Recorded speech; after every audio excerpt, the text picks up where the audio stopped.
Today I've been checking out Indiana Jones and the Great Circle, which is out now and costs £59.99. It's developed by the same guys who made the newer Wolfenstein games. Indiana Jones is a first-person single-player adventure game, I guess you could say. However, it does run a fine line between being a game and an interactive movie. There are a lot of cutscenes, so if you're like me and have the attention span of a fish, be prepared for that. The game is set in the 30s and you're trying to find out the mystery of the Great Circle. You'll travel across the globe exploring, entering tombs, climbing, solving ancient puzzles and beating up hordes of bad guys. I guess its closest game would be Tomb Raider or Uncharted, but from the first person. So how does the game play? Well, it's an open area rather than world. So you're given like a big area, generally like Giza, for example, or the first one, which is the Vatican, and you'll have a bunch of quests to achieve in that area. You know, you'll have your main quests, which will drive the story forward. There'll be side quests. There'll be side quests where you'll have to find like relics, photograph stuff, discover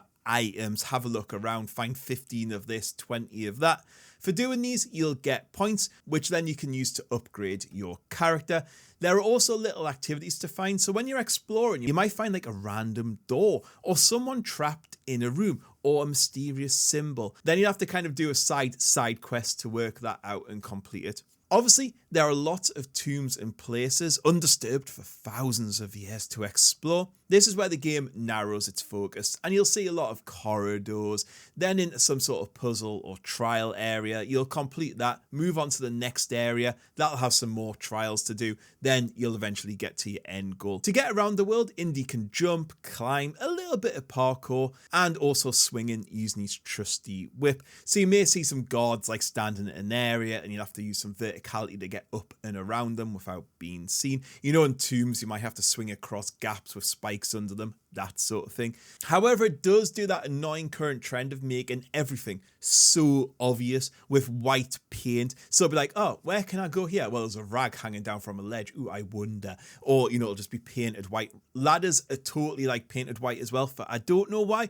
It's obvious if there's a ladder there that I can climb it. However, I will say it's not quite as obnoxious as some other games I've played.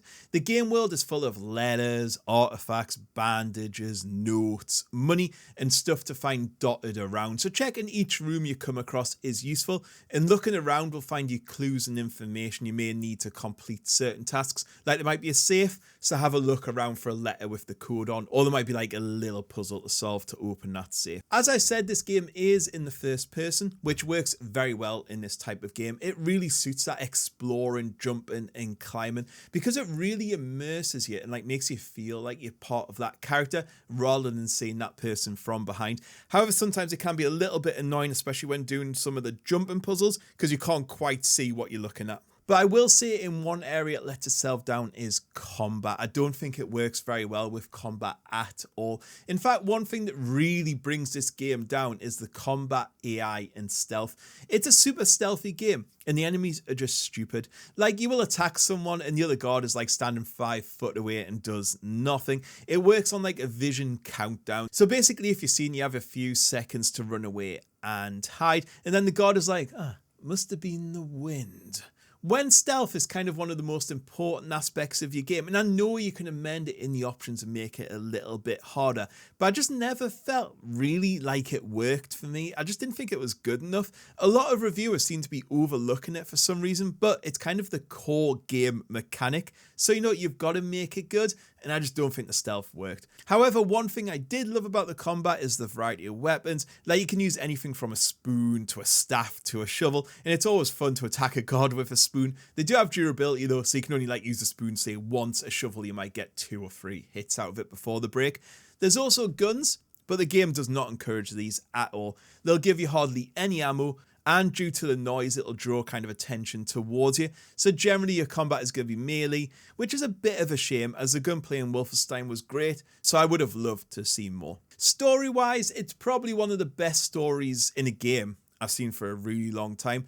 The script is great. It keeps you pretty engaged. I mean, this could be a film or TV show. It's that good. It's interesting and it flows well. It has a good mix of humor and the voice acting on the whole is on point. However, to bring back to a point from before, there are so many cutscenes. Like sometimes it can feel a bit like that interactive walking simulator. Like you're just walking or moving to the next cutscene. It'll play out, then you walk to the next one. And with my low attention span, I just wish there was a little bit less of them. However, I will say on the whole, they're very well animated, shot and done, so I didn't mind them too much. Mission wise, I would say some are a little bit too dragged out as well. Like an early example, you go to explore somewhere and the NPC is like, hang on, it's a bit dark in here. You both didn't bring any light source to go exploring a tomb, so you have to run to a market to get a lighter to come back. And I just feel like the NPC, since you're there, could have just went, oh, I have a lighter or torch or whatever. And I think it's just there to pad out the runtime a little bit. And some missions are a bit like that. There's many examples of it. However, on the whole, mission design was pretty good. Moving on to the graphics, I mean, this game looks incredible. Like there's no rubbish textures. I didn't see anything. I didn't see any bad pop-ins or bugs with the graphics at all. It's one of the best looking games out there. It could be a movie at times, as I said before, and it's filled with like really small details like little butterflies flying or birds or trains running in the background. In the world just feels alive.